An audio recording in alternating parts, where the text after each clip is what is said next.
សួស្តីបងប្អូនទាំងគ្នាថ្ងៃនេះខ្ញុំនឹងមកបង្ហាញអំពីទិដ្ឋភាពបុណ្យអុំទូកលក្ខណៈប្រពៃណី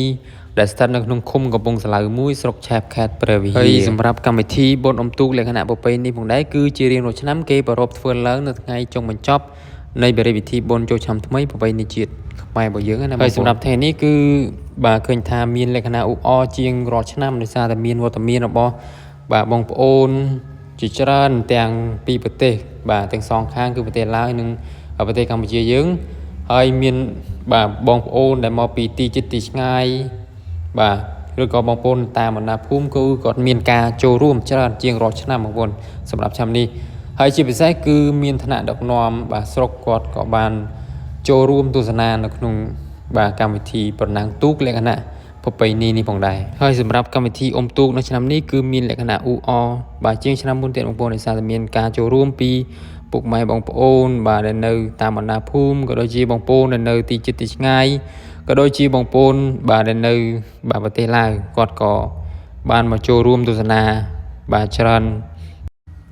ហើយអ្វីដែលជាពិសេសនឹងគឺការរៀបចំរបស់អាជ្ញាធរភូមិឃុំក៏ដូចជា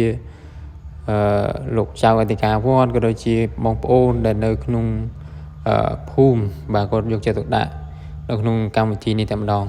បាទហើយសម្រាប់ទូកដែលត្រូវចូលរួមប្រកួតប្រជែងនៅក្នុងថ្ងៃនេះគឺមានចំណុះបាទ12ចង្វាហើយនិងចំណុះ4ចង្វាហើយសម្រាប់ទូកដែលមកពីប្រទេសឡាវក៏មានច្រើនដែរអ្នកនរគ្នាបាទហើយនឹងទូកបាទខាងខ្មែររបស់យើង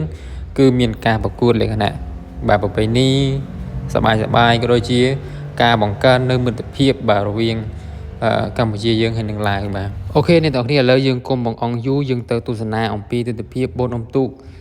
បាទចង់ដឹងថាការអុំនៅថ្ងៃនេះក៏ដូចជាពុកម៉ែបងប្អូនដែលគាត់ចូលរួមទស្សនានៅថ្ងៃនេះមានលក្ខណៈសប្បាយយ៉ាងណាយើងទៅទស្សនាទាំងអស់គ្នាបាទអូខេ let's go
tới hai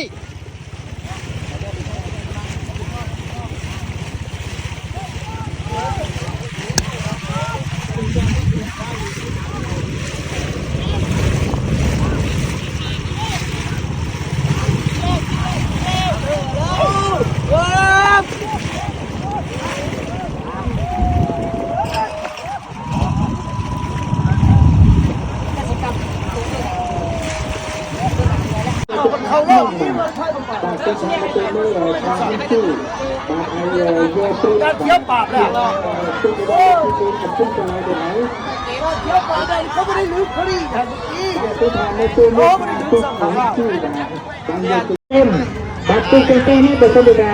នៅតែភ្នាក់យើងនៅប្រកួតមិនxongទេបាទដោយសារតែគូនេះហើយមានភ្នាក់ម្នាក់មួយដងបាទឥឡូវទូកគូនេះភ្នាក់ម្នាក់ម្ដងទៅឆ្លះពីរដងបាទញ៉ាំចុងមិនចប់ហ្នឹងតែមានទូកបន្តទៀតហើយទូកហើយទូកទីមួយរបស់ខ្ញុំ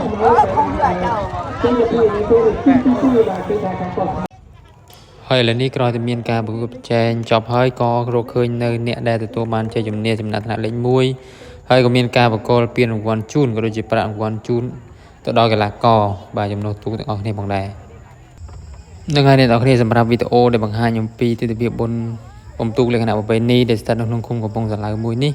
គឺមានប៉ុណ្្នឹងអ្នកនរគ្នាបាទកុំភ្លេចជួបគ្នានៅវីដេអូក្រោយទៀតបាយបាយ